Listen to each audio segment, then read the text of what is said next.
October 26, 2024, over 100 Israeli aircraft vanished from radar screen. Their target, deep inside Iran, 2,000 kilometers away, protected by Russian S-300 air defense systems, the most advanced missiles money can buy. Yet not a single Israeli jet was touched. Not one was shot down. Zero losses. Iran's entire air defense network destroyed. How? One aircraft changed everything. The F-35I Adir, Israel's secret weapon that America itself doesn't fly. While the world debated whether stealth fighters were still relevant, Israel proved everyone wrong in the most dramatic way possible. Their customized F-35I Adir didn't just penetrate enemy territory, it made one of the world's most defended airspaces look defenseless. Tehran's skies, protected by billions of dollars worth of Russian technology, gone silent in minutes. Here's what makes this truly shocking. Israel operates just 46 of these aircraft. Meanwhile, Iran had prepared for decades to defend against exactly this kind of attack. S-300 systems, S-400 batteries, radar networks spanning thousands of miles, electronic warfare capabilities they claimed could detect anything. Yet the Adir slipped through like a ghost. But this isn't just about one successful mission.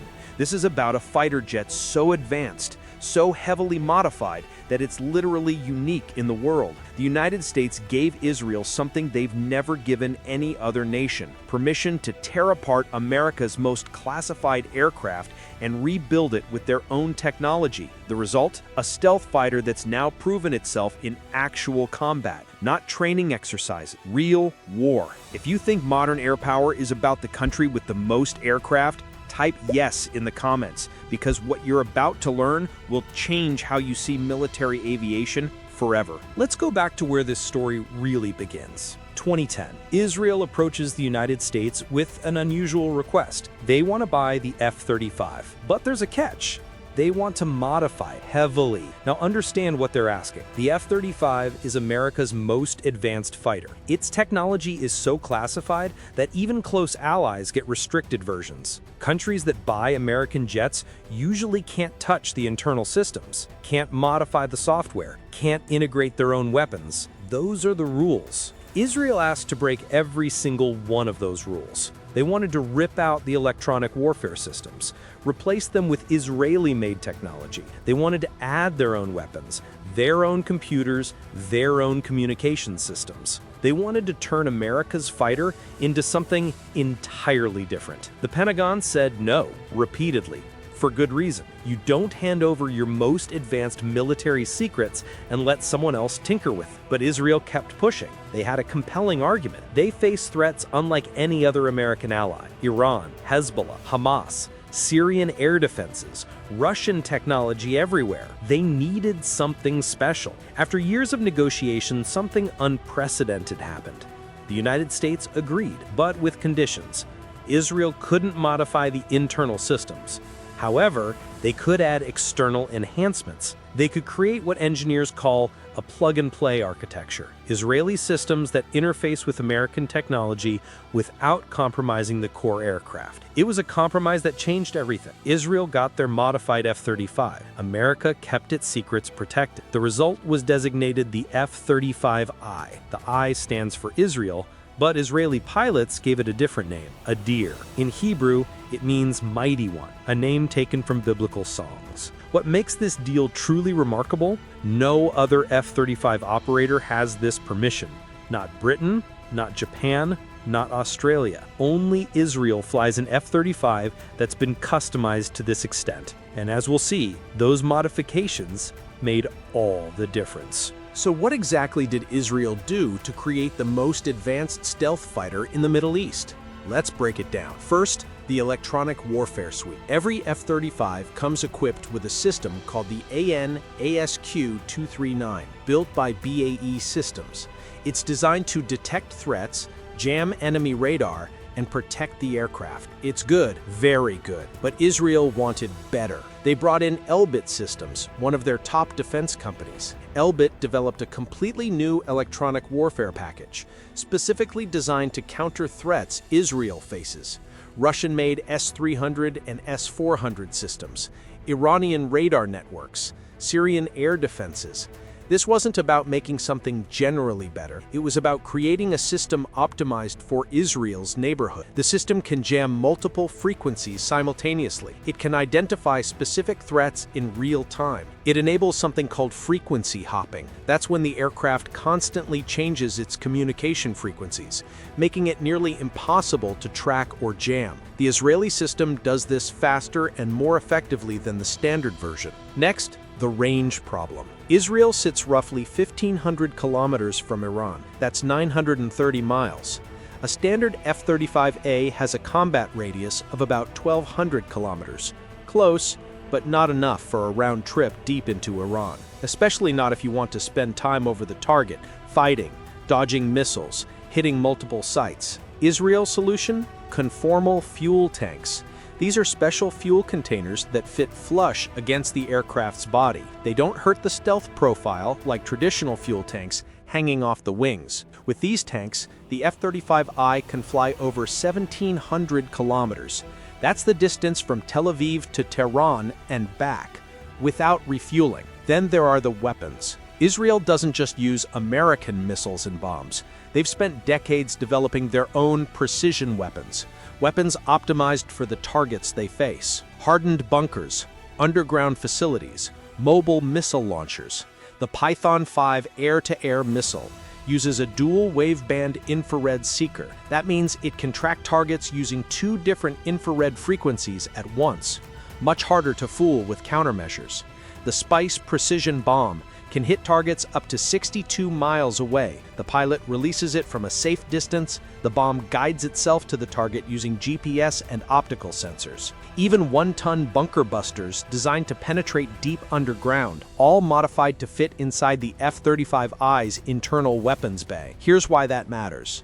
Stealth aircraft carry weapons internally. If you hang missiles and bombs on the wings, you destroy the stealth profile. The aircraft shows up on radar. Israel needed weapons that fit inside while still packing enough punch for their missions.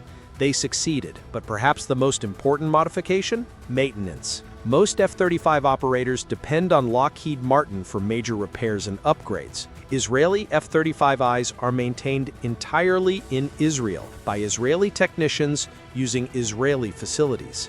This cuts costs dramatically. More importantly, it means faster turnaround times. An Israeli F-35I can fly a mission, land, get refueled, rearmed, and fly again faster than any other F-35 in the world. In wartime, that matters a lot. Higher sortie rates mean more missions, more targets hit, more pressure on the enemy. Now we come to the moment that proved everything. October 26, 2024. Iran had just launched 180 ballistic missiles at Israel, the largest attack of its kind in history. Israel's response needed to send a message, a clear one. You cannot touch us, but we can touch you. Anywhere, anytime. Operation Days of Repentance. Over 100 Israeli aircraft took off. F-35I Adirs led the way. Their mission? Strike 20 different locations across Iran, Iraq, and Syria, the largest Israeli strike on Iran since the Iran-Iraq War in the 1980s. The targets included sophisticated Russian-made S-300 air defense batteries, UAV factories building drones, missile production facilities. Each one was deep inside defended territory. Each one was protected by multiple layers of air defense, radar systems, surface-to-air missiles, electronic warfare station. Iran had spent billions preparing for exactly this scenario. The F-35Is flew in 3 waves. The first wave had the most dangerous job, taking out the air defenses. These aircraft had to get close enough to launch their weapons while avoiding detection. They succeeded. Using their stealth capabilities and advanced electronic warfare systems, they slipped past Iranian radar. They destroyed the S-300 battery, wiped out the engagement radar, created holes in Iran's defensive network. The second and third waves exploited those holes. They struck the factories, the production facilities,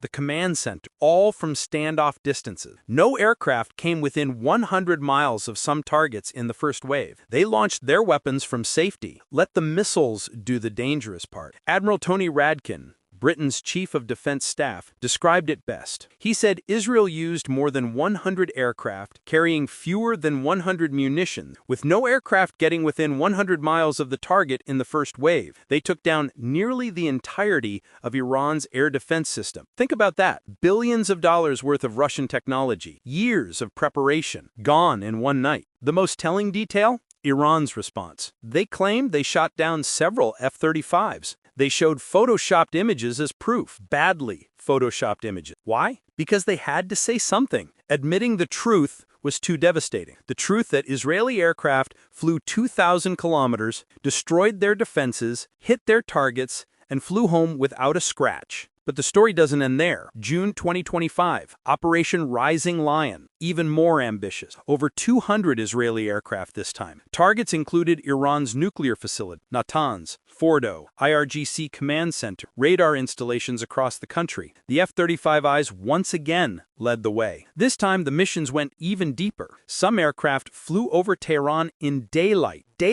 over the enemy capital. That's not just confidence, that's dominant. Complete air superiority in someone else's airspace. Satellite images later confirmed the destruction. Multiple nuclear sites damaged. Enrichment facilities set back years. Air defense networks decimated. Iran again claimed victories. Again, no proof. Meanwhile, Israel released cockpit footage. Shows F-35Is calmly flying over Iranian territory, hitting targets, returning safely. Not one aircraft lost. Across both operations, dozens of sorties deep into the most defended airspace in the Middle East. 0 losses. You might wonder why this matters beyond the Middle East. Let me explain. For decades, people have debated stealth technology. Does it work? Is it worth the cost?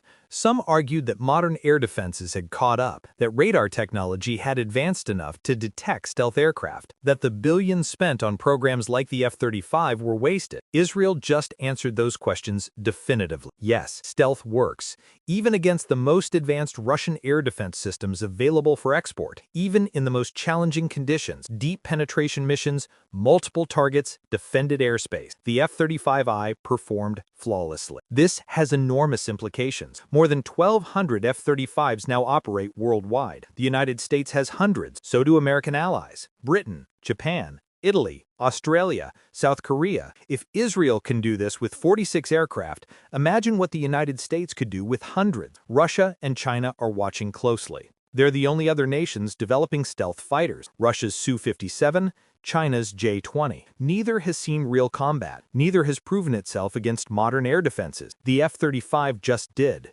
Repeatedly. For American allies, the message is clear. Investment in fifth-generation fighters pays off. The qualitative edge they provide is real, it's measurable, it's decisive. Countries that were hesitating on F-35 purchases are reconsidering. The aircraft just passed the ultimate test. Combat against a prepared enemy. But there's another angle here. Israel's modifications show what's possible when you combine American technology with specialized regional expertise. The United States builds incredible platforms, but sometimes the operator knows their neighborhood better. Israel faces unique threat. They developed unique solutions. The result is an aircraft arguably more capable than the version America flies, at least for the missions Israel conducts. Some Pentagon officials are reportedly interested in Israel's modifications, particularly the electronic warfare systems, the rapid maintenance turnaround capability, the weapons integration technique. Could American F-35s benefit from Israeli innovations? Possibly. But Israel keeps those secrets closely guarded, just as America guards its secret. What about Israel's neighbors? They're terrified, rightly so. Egypt flies F-16s. Saudi Arabia has F-15s and Typhoons. The UAE bought French Rafales. Turkey is developing its own fighter, the Khan. But none of these are in the same league as the F-35I. Not even close. Fifth-generation fighters don't just beat fourth-generation fighters, they dominate them. The difference isn't incremental, it's revolutionary. An F-35I can detect and engage a fourth-generation fighter before that aircraft even knows the F-35I is there. The enemy pilot's first warning? His aircraft is hit. He never saw it coming. This creates a massive deterrent effect. No rational military leader wants to face F-35Is in combat. The odds are simply too poor. This gives Israel breathing room, diplomatic leverage, strategic depth. Their enemies know any major conflict will start with Israeli air superiority, established quickly, maintained indefinitely. Let's talk about what the F-35I Adir means for the future of air warfare. First, The era of fourth-generation fighters is ending. Not immediately. Thousands still fly worldwide. They'll remain relevant for decades, but the gap is widening. Stealth, sensor fusion, advanced electronic warfare, these aren't luxuries anymore. They're necessities. Any Air Force planning for serious conflict needs fifth-generation capabilities. Period. Second, customization matters. The F-35 program tried to build one aircraft for everyone. It mostly succeeded, but Israel shows that tailoring the platform for specific threats multiplies its effectiveness. Other nations are learning this lesson. Each new F-35 operator will likely seek some level of customization for their unique needs. Third, experience counts. Israel is the only nation that's used F-35s extensively in combat. Over 15,000 operational flight hours, thousands of combat sorties, multiple theaters, Gaza, Lebanon, Syria, Yemen, Iran. This combat experience is invaluable. Lessons learned flow back into training. Tactics improve. New capabilities are discovered. American F-35 pilots train with Israeli F-35I pilots. They learn from each other. The United States benefits from Israel's real-world experience. Israel benefits from America's vast resources and global perspective. It's a partnership that makes both air forces stronger. Fourth, the threat environment keeps evolving. Iran won't stand still. Neither will Hezbollah, Hamas. Syrian forces, they're already adapting, developing new tactics, acquiring new systems, but they're playing catch-up. Israel has proven it can stay ahead. The question is whether they can maintain that edge as threats evolve. Looking forward, Israel plans to expand its F-35I fleet to 75 aircraft by 2030. That's 3 full squadrons, plus the testbed aircraft for integrating new weapons and systems. This will give Israel unprecedented striking power, the ability to hit multiple targets simultaneously across vast distances against any adversary in the region.